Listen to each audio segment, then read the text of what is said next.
Buenos días, buenas tardes, buenas noches, sea donde quiera que estés, donde nos estés viendo o escuchando, bienvenido y bienvenida a un episodio más de Princeside Podcast. Hoy, como todas las semanas, tenemos una invitada de lujo. Verán todo lo que vamos a hablar, como siempre, de temas de comunicación. Pero antes de presentarles a la invitada que tenemos hoy, vamos a saludar a Augusto. Augusto, buen día. Estamos grabando este episodio de mañanita. Buen día, sí, iniciando el día con alegría, con energía, así como decía Cecilia Alegría. No, muy viejo mi chiste, no van a, no van a, No, no. no van a, muy boomer, muy boomer mi inicio, pero bueno, ya, los que recordaron que manden un mensaje, por favor, a ver, para comprobar. Sí, estamos aquí muy contentos en un episodio más, episodio 87 de esta temporada número 7 de Princeside Podcast, su podcast de comunicación, marca, reputación y todos esos intangibles que nos gustan tanto. Y como la comunicación es así de amplia, así de rica, de prolífica, hoy tenemos un episodio que es también así, diverso, ecléctico, que ha recorrido muchas áreas de la comunicación y vamos a ver en cuál se está decantando nuestra invitada, porque vamos a hablar de briefings, de contenido, de docencia también, y de algo que a veces lo vemos con miedo y otros lo ven o lo vemos también como algo positivo, algo bueno, que es el multitask, que hace muchas cosas,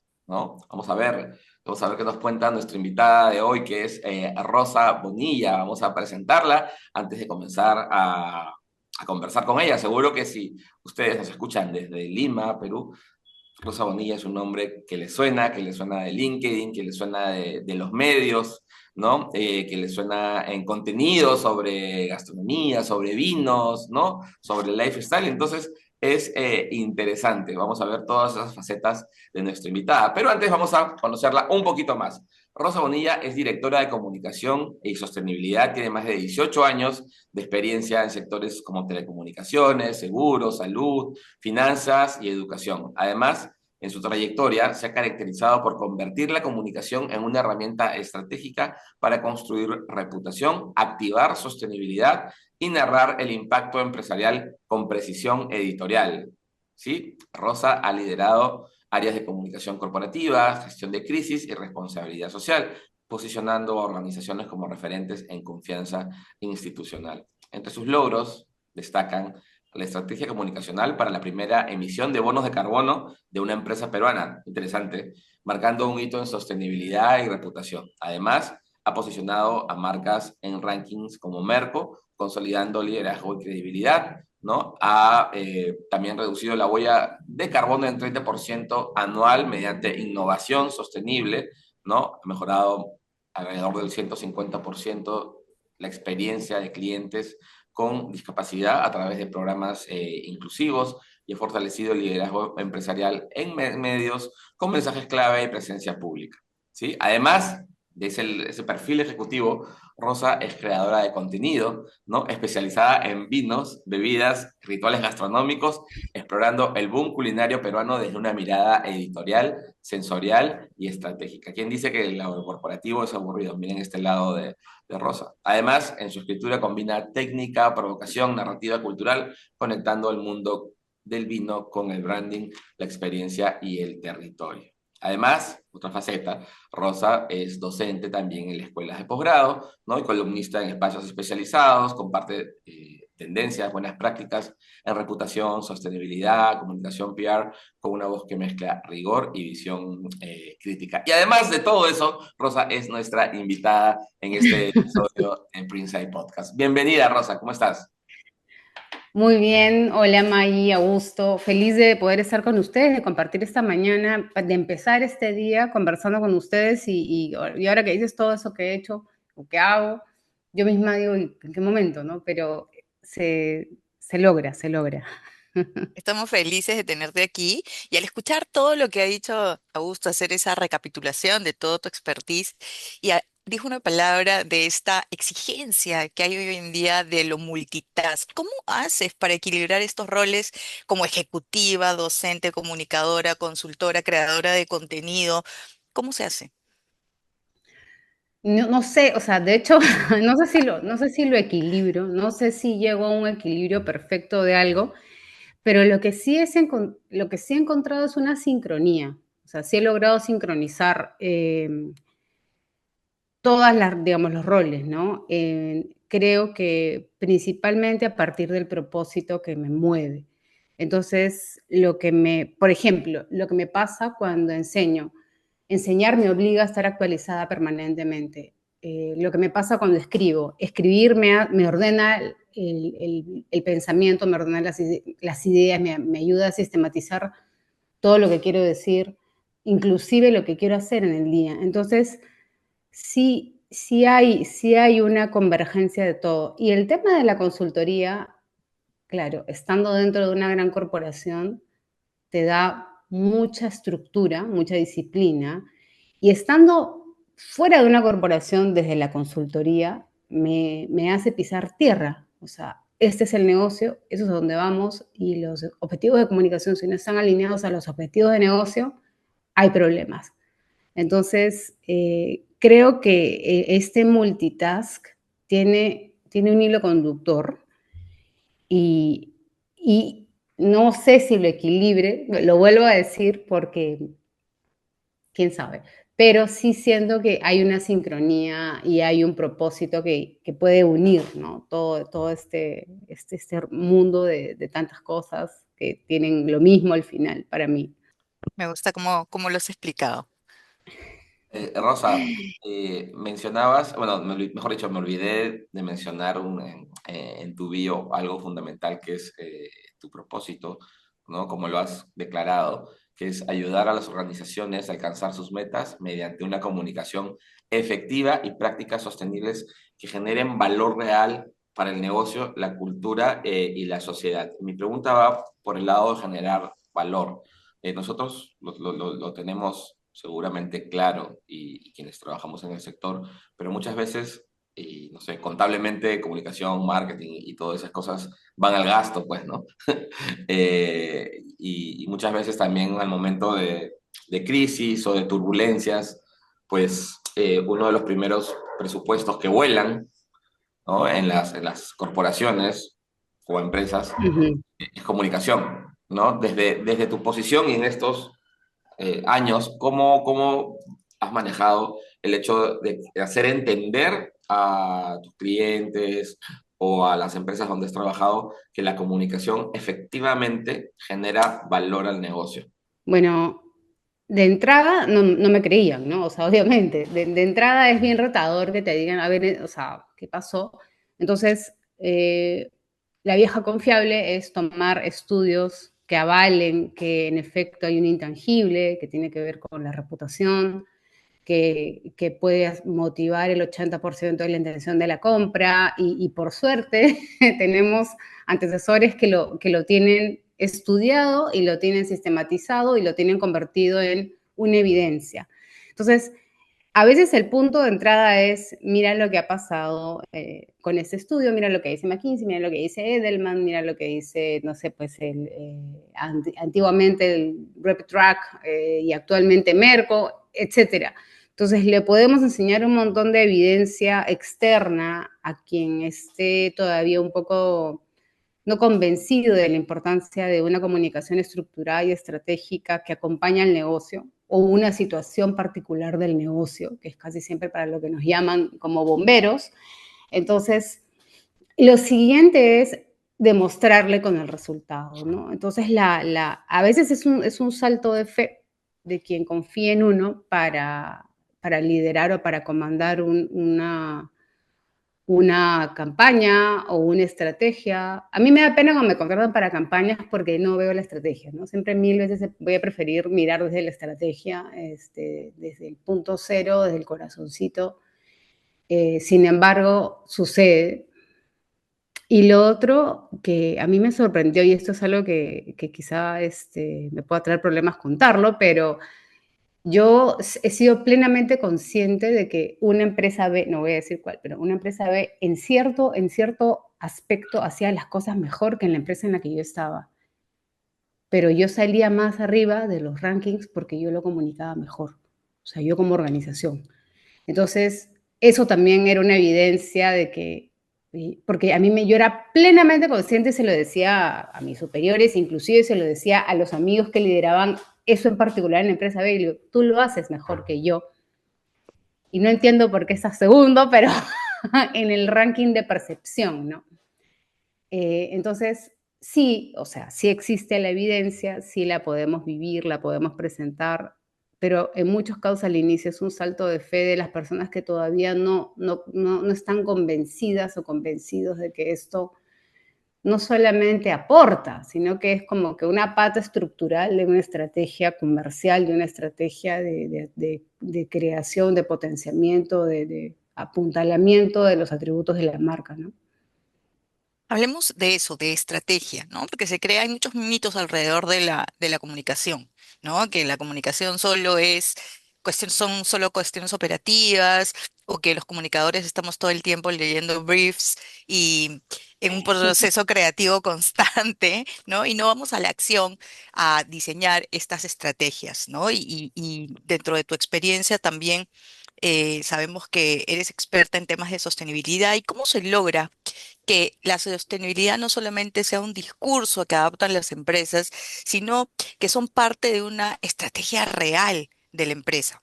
Ya, lo primero es sacarnos la venda de los ojos, ¿no? O sea, de hecho eso me pasó a mí, ¿no? Primero hay que entender que la sostenibilidad no es filantropía, no es marketing social, que por muchos años lo hemos confundido con esto. O sea, por muchos años hemos pensado que hacer la chocolatada navideña, ir a limpiar el mar y sembrar arbolitos es sostenibilidad y no es.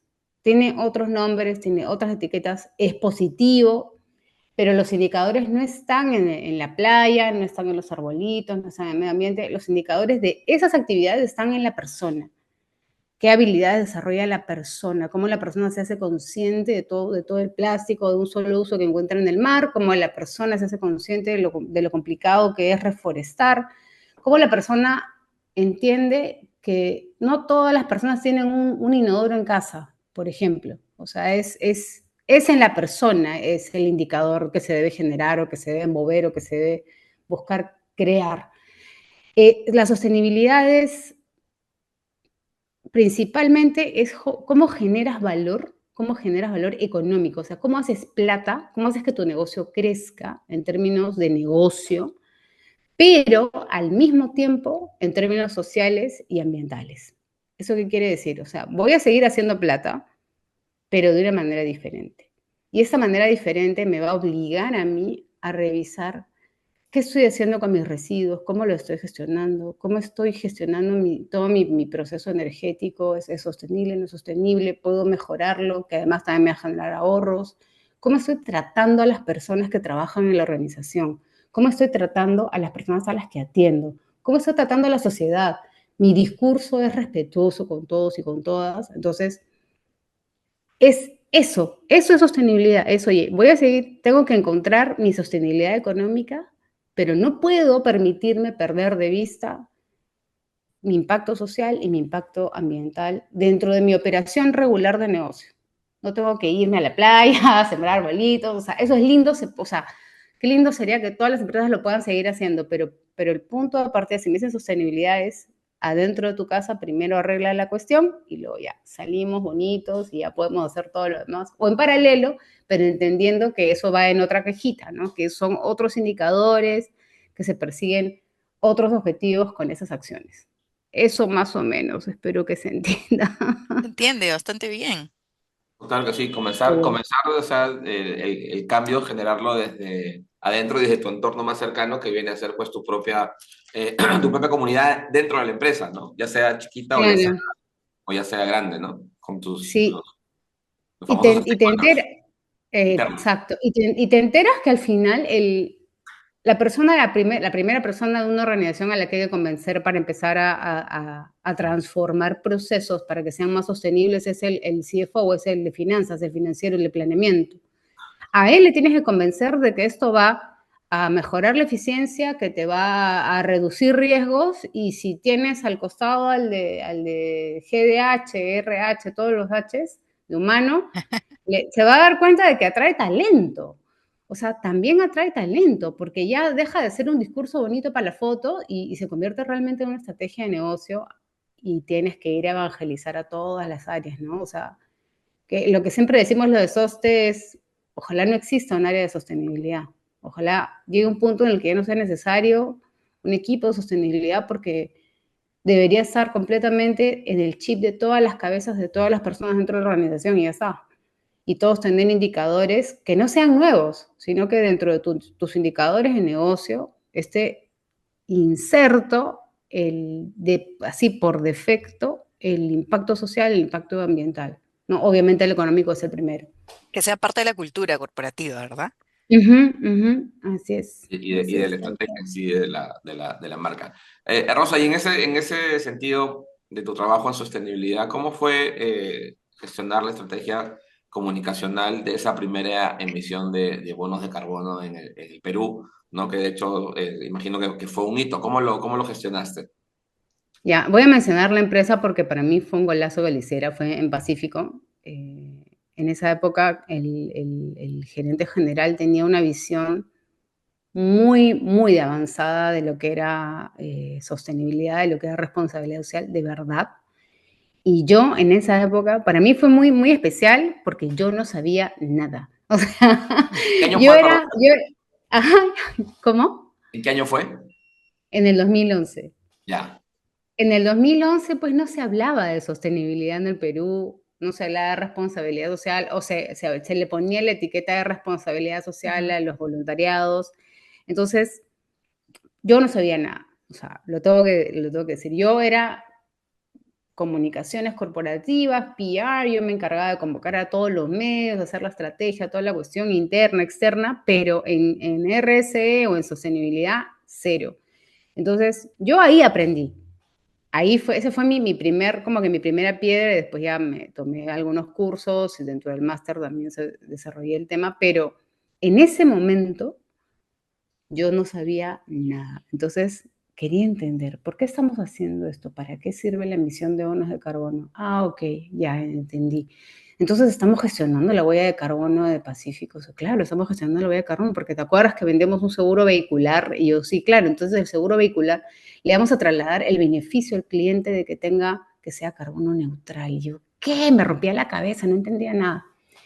Y en realidad, esa misma apertura a un nuevo mundo que para mí se abría maravillosamente, sirvió para que yo también lleve a mi audiencia, ¿no? O sea, para contarle a la prensa, para contarle incluso, esto va a sonar rarísimo, pero para contarle a las mismas autoridades, porque para emitir bonos de carbono tuvimos que tocar varias puertas, entre muchas de ellas la del Ministerio del Ambiente. Tuvimos al mismo ministro del Ambiente en el lanzamiento de la primera emisión de bonos de carbono de una empresa peruana, y no podíamos, digamos, al ser esto tan relevante para, como país era súper relevante, pero también era súper técnico, entonces, digamos que el mensaje que queríamos entregar al mercado en ese momento, porque era oportuno, era el de liderazgo, ¿no? Como una empresa peruana puede poner una banderita en el mercado internacional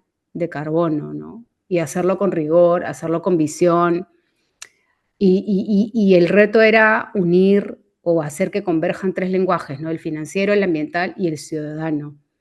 Y esa intersección, digamos, yo me atrevería a decir que fue lo que convirtió este tema técnico en un hito reputacional. En ese momento se convirtió totalmente en un hito reputacional, tan es así que en ese año y el año siguiente, el principal, digamos, el principal vendedor de seguros de autos fue Pacífico. Entonces, sí hubo un impacto directo en la venta también, a partir de un esfuerzo real en neutralizar la huella de carbono. Si me preguntan qué cosa es la neutralización de la huella de carbono, bueno, todos nacemos, Augusto, May, todos Rosa, nacemos, contaminamos. O sea, nuestra existencia contamina, ¿ya? Como personas. Los animales no hacen eso, solo los seres humanos. O sea, el único animal que contamina es el ser humano. Entonces, porque todo lo demás es circular, toda la naturaleza es circular, todo se reutiliza, todo se integra en una cadena. En nuestro caso, no, nosotros comemos nuestras papitas, la tiramos el empaque al tacho de basura y eso se queda, sabe Dios cuántos años en la naturaleza.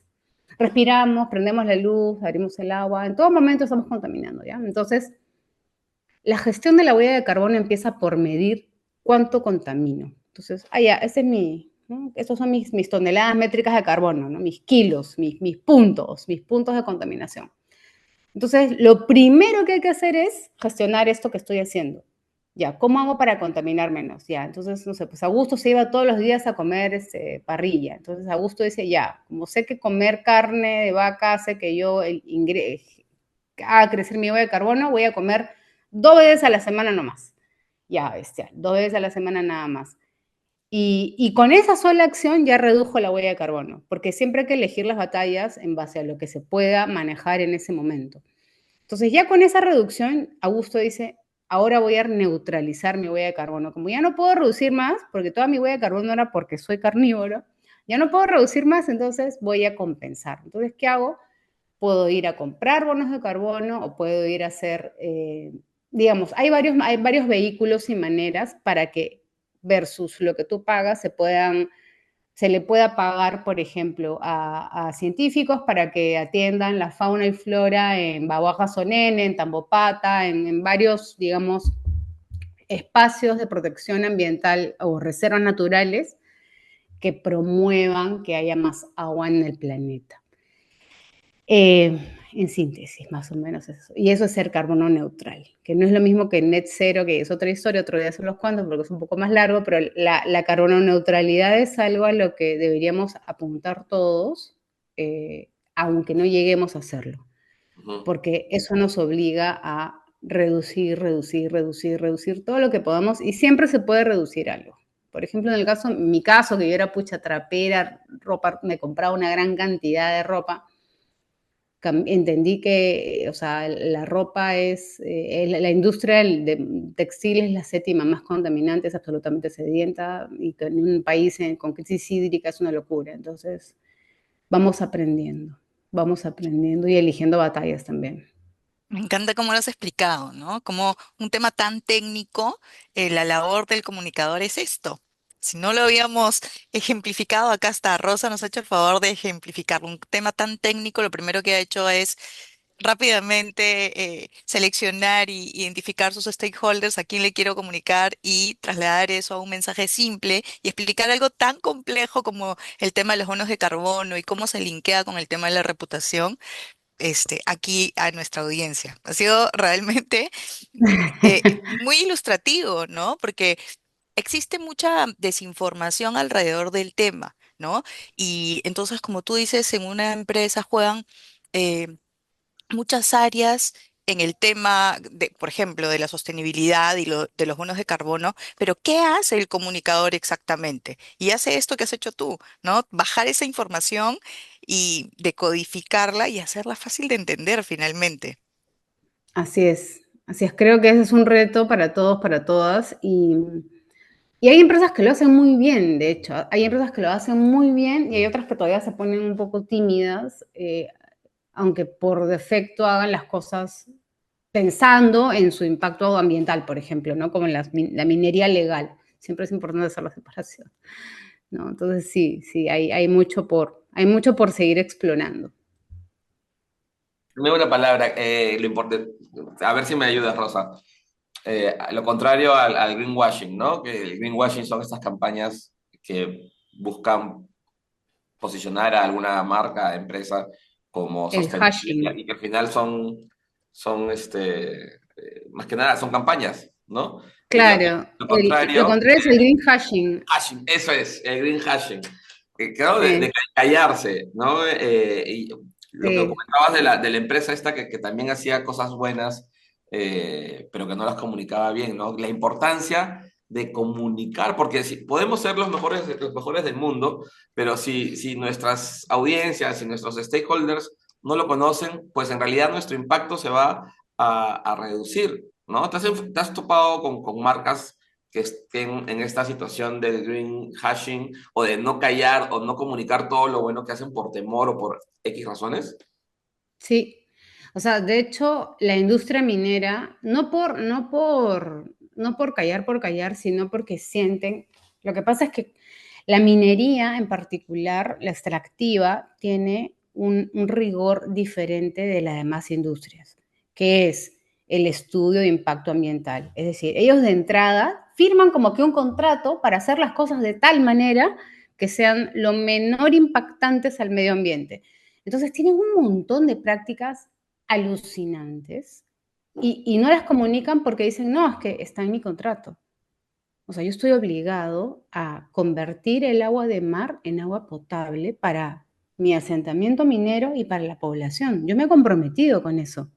Y es como todos queremos escuchar que eso se está haciendo en el Perú.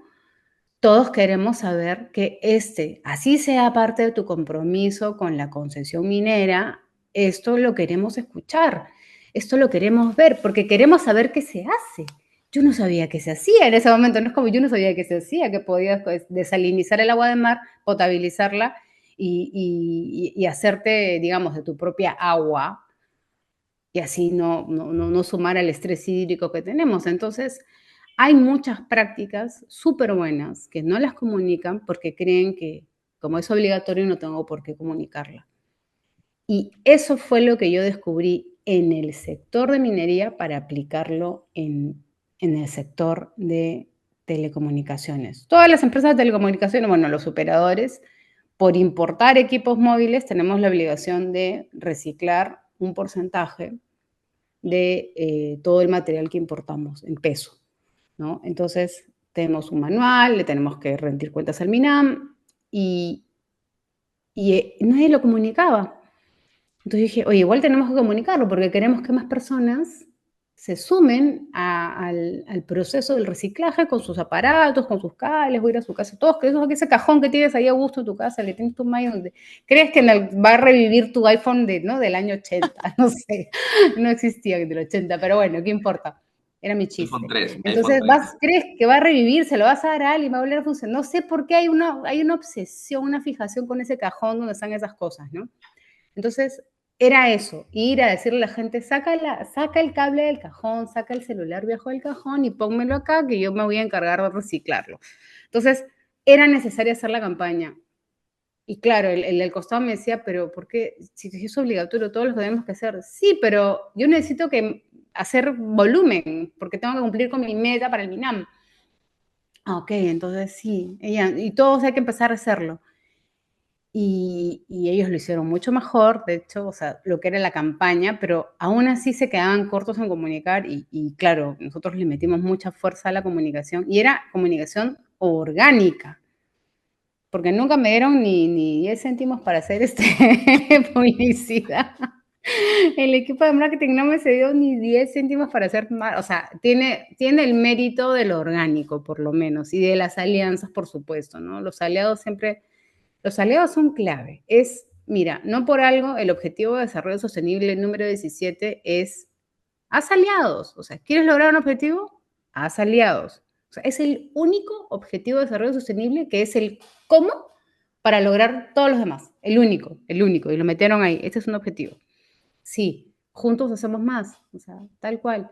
Y te tienes que sacar la cosa esta de competir y empezar ahí a ponerte el gorro de compartir, ¿no? O sea, ese es Me gusta una mucho tu idea. visión y lo has dicho más de una vez, el analizar lo que tú estás haciendo y el reconocer que hay otros que lo están haciendo mejor, ¿no? Eso habla mucho de ti. Y ya que hay muchos comunicadores, muchas empresas que están ya poniéndose serios con el tema de la sostenibilidad, ¿cómo ves tú em, el futuro o el enfoque, la evolución en los últimos años y a qué proyecta en el Perú los temas de sostenibilidad corporativa? Ya, ¿cómo veo el futuro con más trazabilidad? O sea, yo creo que estamos tan al pendiente de evitar el greenwashing y por suerte, a ver, eso también es importante reconocerlo, por suerte hay institucionalidad que nos permite evitar el greenwashing a partir de la ley, como Indecopi. O sea, Indecopi, yo te digo, oye, mira, acá yo tengo ¿cómo se llama esto? Un adaptador USB que es ecológico, ¿no? Y lo vendo como mi adaptador ecológico. Y viene Indecop y me dice, ¿y por qué es ecológico, Rosa? Y yo, bueno, porque el plástico, este plástico de acá es reciclado. ¿Y el metal? No, el metal no. Entonces no es ecológico. No, o sea, el plástico, ok, entonces el plástico de este adaptador es ecológico, pero no es el adaptador 100%. Así que en este momento retira su publicidad engañosa de que esto es ecológico. Entonces, ya tenemos legislación que nos ayuda a impedir, a evitar el greenwashing a partir de qué es lo que estás declarando de cara al usuario final, de cara al público, de cara a la prensa, de cara a las autoridades. Entonces, eso ya de por sí para todos los que estamos en este mundo es como un menos mal existe. Menos mal existe. Entonces Ajá. te detienes, piensas. Y la otra cosa es que luego trazas. Oye, la trazabilidad es lo que dije al inicio. ¿Y cómo sé? ¿Cómo sé que en efecto ese plástico es reciclado? Ahí viene la trazabilidad. Entonces yo voy a mi proveedor y le digo, oye, dame un certificado de que ese plástico en efecto es reciclado. Mira, el certificado me lo da esa empresa y esa empresa está en Corea. Ok, entonces, ¿pero se puede trazar? Sí, claro, mira, te voy a enseñar y vamos a hacer un tour virtual para que tú veas de dónde sale el plástico, cómo lo reciclan, cómo lo convierten en PL. Ok, aprobado. En efecto, trazamos todo el proceso y encontramos que era verdad. Entonces, hoy por hoy, el futuro de todo lo que es sostenibilidad va a pasar por la trazabilidad y la transparencia. O sea, no te puedo engañar porque siempre va a haber alguien que me va a decir, ¿y es verdad? Y así como en lo ambiental, acabo de hablar de un aspecto solamente ambiental, viene la parte social, la más difícil de todas. La más difícil de todas es lo que está pasando dentro de las corporaciones que tiene que ver con la cultura, ¿ya? Y ahí me dicen, ¿qué tiene que ver eso con sostenibilidad? Tiene todo que ver, tiene todo que ver. Diversidad, equidad e inclusión es la parte social más fuerte de todo lo que es sostenibilidad. Entonces, diversidad, equidad e inclusión dicen, ya, pero ¿y qué? O sea, ¿tengo que tener un comité de diversidad? No. O sea, el comité, bueno, puedes tenerlo, ¿no? Y si funciona todo bien, pero no es el comité. Es que dentro de tu organización realmente se respire el respeto por todos lados, realmente se respire eh, que todas las personas sientan que tienen las mismas oportunidades. Porque una cosa es que tú lo declares como empresa y otra cosa es que el que está ahí trabajando sienta que pueda levantar la mano y decir su opinión, ¿no? O que sienta, no sé, pues yo ni siquiera estoy hablando de personas con algún tipo de discapacidad porque eso ya sería lo mejor que podría pasar, ¿no? Pero estoy hablando simplemente del respeto, estoy hablando simplemente de la voz, estoy hablando simplemente de esto que siempre vemos, que son, o sea, hasta cuando le preguntábamos a la inteligencia artificial, dame la imagen de una persona en cargo de gerencia y te ponen un nombre, es porque, claro, las mujeres llegamos tarde al mundo laboral, pues, ¿no? Llegamos en la revolución industrial, entonces obviamente estamos atrasadas, estamos atrás, pero eso no quiere decir que haya que invisibilizarlo, todo lo contrario. Entonces, hay mucho por hacer que tiene que ver con transformación cultural interna. No es solamente un reporte de sostenibilidad, es cultura, cultura, cultura.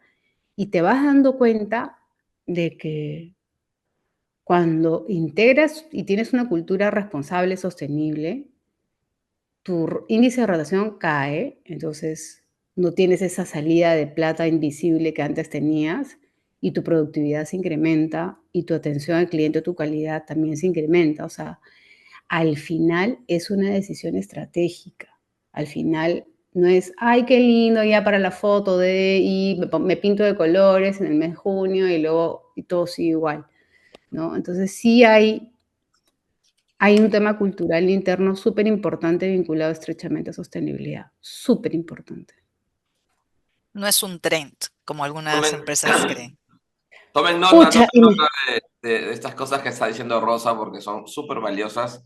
Y como Maggie, no sé si te acuerdas, como dijo Joaquín Maurice, nuestro invitado hace unos episodios, ¿no? La comunicación, la reputación es negocio.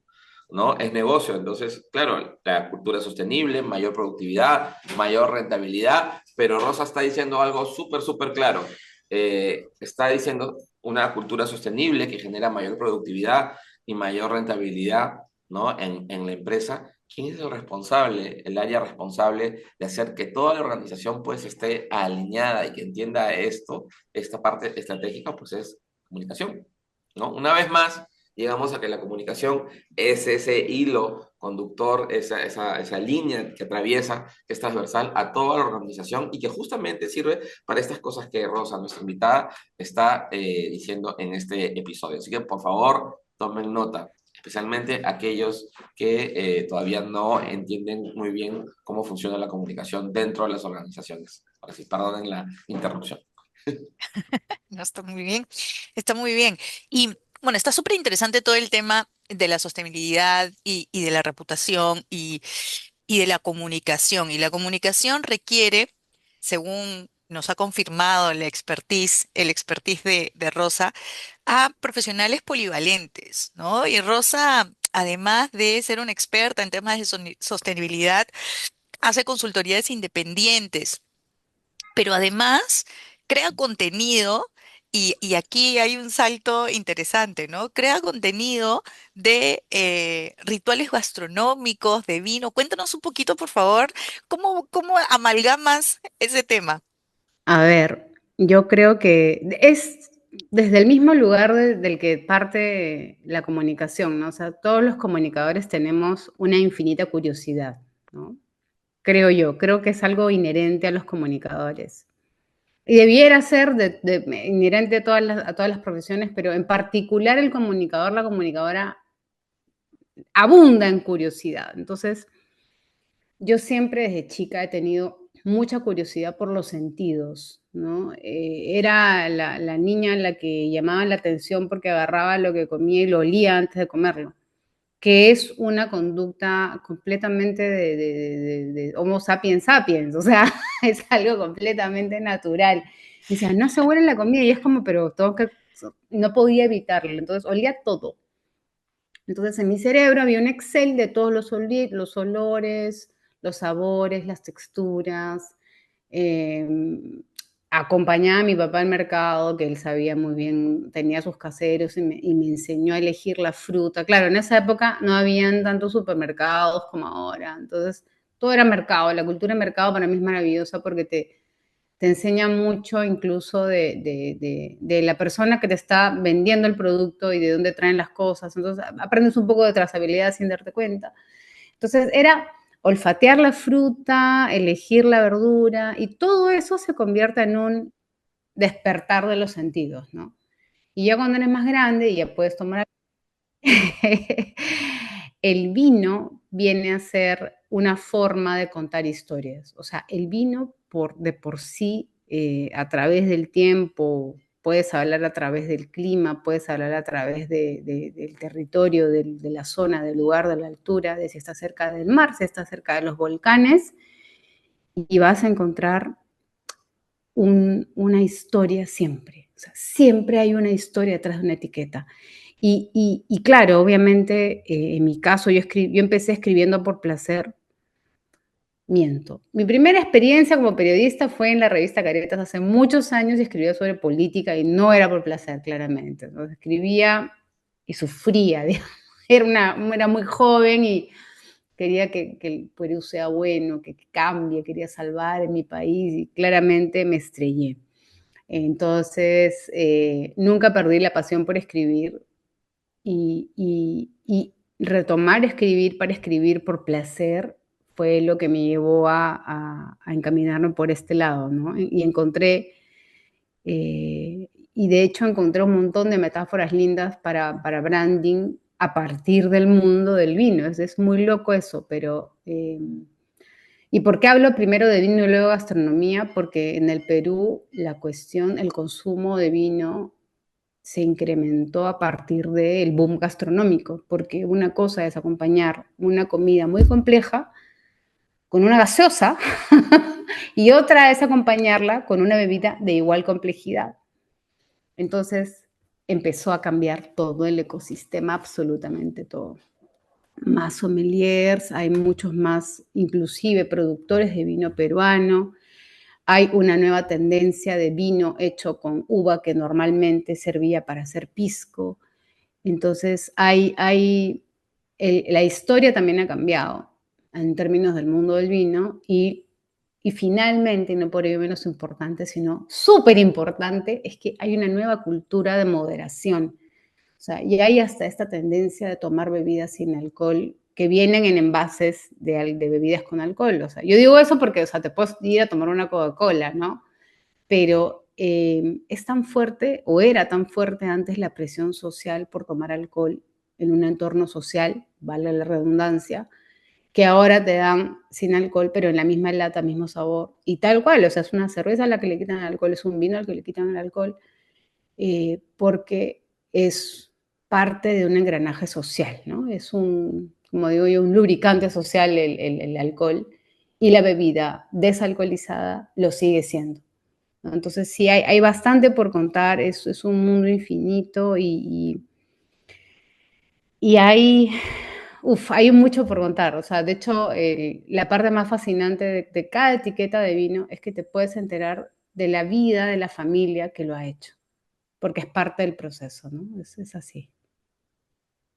Qué interesante y cómo llegamos a conectar cosas que aparentemente eh, de repente no tienen mucha relación si lo analizamos superficialmente. A mí me da mucha curiosidad, yo sé que de repente es muy, muy largo y el tema da para otra conversación, pero Rosa, cuéntanos así rapidito, ¿qué aprendemos o qué podemos aprender, ¿no? De branding con una copa de vino. Bueno, podemos aprender que el impacto no está quizá en el primer sorbo, sino en el sabor que queda, ¿no? En el retrogusto. Ahí puedes tener realmente el impacto. O sea, que tienes que disfrutar el proceso, que a veces en el primer sorbo, si no miraste el color, si no apreciaste el color, si no olfateaste la copa, quizá te vas a perder de esa experiencia de primer sorbo dentro del proceso, ¿no? Entonces, eh, y lo otro, ¿no? Que es cuando a mí me preguntan, ¿ya qué debería oler a un vino? O sea, ¿a qué debería oler un buen vino? Y digo, ¿a qué crees que me pagó? ¿De qué está hecho el vino? De uva. Entonces, ¿a qué crees que debería oler? A uva o a fruta o algún tipo de fruta o a flores, pero no va a oler, pues, no sé, a queso podrido, no va a oler a rancio. Exacto, entonces vas encontrando elementos que te ayudan a construir una historia. O por ejemplo, ¿no? Oye, a una amiga le dije, oye, prueba este vino. ¿A qué sabe? No sé, me dice, no lo tomes a mal, me dice, no lo tomes a mal, pero siento como si tuviera sabor a ceniza. Y yo le dije, muy bien, porque este vino se ha sembrado a los pies de un volcán. Es un vino volcánico. A los pies de un volcán tiene ceniza. Tienes que sentir la ceniza. Ay, mira, qué bien, no te puedo creer. Entonces, hay una historia. Pruebas otro vino, un albariño español, ¿no? Lo pruebas y lo pruebas este vino. ¿A qué sabe? No sé, pero le siento como me provoca como comer pescado porque le siento como una nota así, no sé cómo decirlo, pero me provoca comer pescado. Y yo, ¿ha sentido los minerales presentes en quizás en el pescado? Porque es la tierra se nutre y se abona con cabezas de trucha. Y me dijo, no me puedo creer. Entonces, hay muchísima historia detrás de cada etiqueta que te ayudan a crear marca. De hecho, la etiqueta del el vino se llama La Trucha. O sea, es un albariño que se llama La Trucha. Entonces, como, ya no lo traen, creo. Pero el punto está en que todo tiene un hilo conductor, todo tiene una razón de ser. Hay eh, algunos creadores de vino que aplican las técnicas biodinámicas para hacer vino, que también es un capítulo hermoso que tiene mucho que ver con la naturaleza, con cómo se mueve la luna y en qué momento del calendario estamos, en fin, varias cositas. Entonces sí, el vino te sirve, como se puede ver, te da muchas lecciones de branding, ¿no? Me encanta cómo cuentas las historias, ¿no? Y eso es lo que somos los comunicadores, unos grandes contadores de historias y cómo creas storytelling para explicar y la construcción de marca alrededor de esa historia. Y lo que decías al principio, ¿no? Que una copa de vino es un momento de reunión para contar una historia, ¿no? Y se generan más historias alrededor de la propia historia. Yo que soy abstemia, me ha encantado esto, así que creo que sería muy bueno tener un episodio especial de la comunicación alrededor del vino, ¿no? Bueno, hay opciones de vino que lo desalcoholizan justamente para que no te pierdas de toda la experiencia, porque lo único que no vas a sentir en la boca es el peso del alcohol, ¿no? O sea, en sensación, pero en olores y en sabores vas a tener exactamente lo mismo. Solo que, claro, se desalcoholiza el vino, por lo tanto ya no se le puede llamar vino, pero fue vino y puedes tener toda la experiencia completa y de hecho hay mucha coctelería moderna que no acude al alcohol y tiene sabores muy complejos. Hay mucha coctelería muy bien hecha en nuestro país que acompaña perfectamente platos complejos con una puesta maravillosa que ni extrañas el alcohol. Para quienes tomamos alcohol, no necesito alcohol en este cóctel, está tan completo, tan bien hecho que no necesita nada más, ¿no? Entonces, hay opciones que son maravillosas para personas que han decidido no tomar alcohol y bien por ellos, por su salud, eh, para que sigan, para que no pierdan el disfrute, que creo que al final es a donde los queremos conducir nosotros. Ya saben, vino sin alcohol y sobre todo que cuenta y conecta historias, ¿no? Y vamos uniendo ya los puntos de Rosa que en su ejercicio profesional y también en sus otras pasiones como el vino. Eh, ¿Cuál es tu alter ego en redes sociales en el cual tocas temas de vino para que el resto pueda seguirte? Doña Cata, y estoy en Instagram, en TikTok, y Qué bueno, buen también tengo un nombre. blog. Ahora, todo el mundo me dice, ¿por qué doña? Porque yo me he sentido señora desde chiquita. O sea, yo nací, me dieron así chiquita, no sé, no era no había nacido, bueno, era niña. Me cayó en las manos una historieta de Mafalda y me fundí porque yo quería, o sea, yo era Mafalda, me convertí en Mafalda más o menos. Pues yo me sentía muy aseñorada desde chiquita, entonces siempre era doña. Yo decía, no, yo soy una doña. Y la primera vez que alguien me dijo señora ya por la edad, yo dije, por fin. O sea, fue como, ya me gané el título, ¿no? Y yo sé que eso es algo muy contradictorio en nuestra cultura, donde las mujeres más bien tendemos a ofendernos cuando nos llaman señoras, pero en mi caso tenía esta cuestión bien metida desde chica, ¿no? Yo quería ser la sabionda, ¿no? La señora, la que impone respeto. Entonces de ahí le puse Doña Cata a mi alter ego y bueno, eso, tengo también la suerte de tener un blog en el diario Gestión donde hablo también de todos estos temas, ¿no? Ya saben, a seguir a Doña Cata en sus diferentes redes sociales y bueno, a Rosa como tal también en LinkedIn porque tiene contenido muy chévere, ¿no? Y para comentar muchas cosas más, pero si eso nos va acabando el tiempo. El Quiero tiempo. ir, sí, el tiempo pasa, el tiempo pasa. Quiero ir cerrando eh, con una pregunta para los más jóvenes. Acá los tres somos docentes, los tres somos profesores, entonces siempre tenemos eso de dejarle algo pues a nuestros estudiantes, de los cuales creo yo aprendemos muchísimo, pero también la experiencia eh, nos da eso, ¿no? Historias previas, ¿no? Errores, ensayos, algunas victorias también. Entonces, Rosa, nos gustaría que compartas algunas claves o recomendaciones para aquellas personas que están en el mundo, ingresando al mundo de la comunicación a nivel profesional y quieren destacar desde su propósito, ¿no? O de repente se abruman porque ya con tanta experiencia, pues ya dominas y haces un montón de cosas. Haces un blog, haces consultoría, trabajas sostenibilidad, pero también puedes ver cosas, digamos, como la gastronomía, el vino. Y cuando alguien es joven, de repente no tiene ese ancho de banda para ver tanto y verlo así, ¿no? Ujú. Mm. ¿Qué le puedes dejar a estos? Bueno, justamente decirles que lo opuesto, ¿no? O sea, que no traten de hacerlo todo, que aprendan a decir que no, que prioricen sus tiempos personales, su salud, que elijan su propósito siempre, que elijan su propósito por encima de el lugar en el que van a trabajar, porque el lugar en el que van a trabajar va a converger los valores de este lugar con su propósito. Eso es lo que tendría que pasar. Y para que eso suceda, tienen que visibilizar su propósito en todo lo que hagan, creo yo. Porque el talento lo tienen, el talento se va a notar, pero lo que va a hacer que seas memorable es la coherencia, ¿no? Es la coherencia que tengas con tu propósito, con tus acciones, con tu discurso.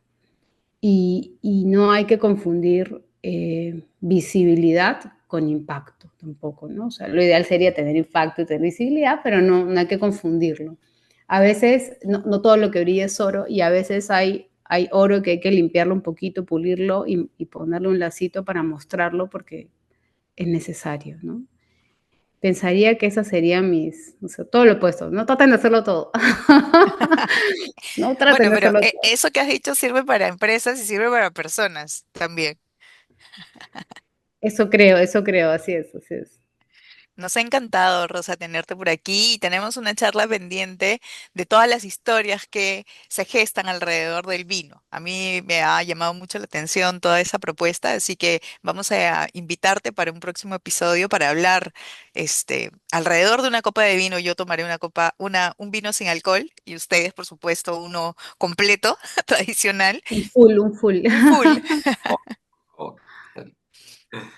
Sí, bueno, no, Rosa, muchísimas gracias. Me quedo con esto que creo que resume lo que hemos venido conversando, ¿no? Lo de visibilizar el propósito, pero con coherencia. La coherencia nos hará memorables, ¿sí? Hagamos muchas cosas o hagamos poquitas, ¿no? Esta coherencia.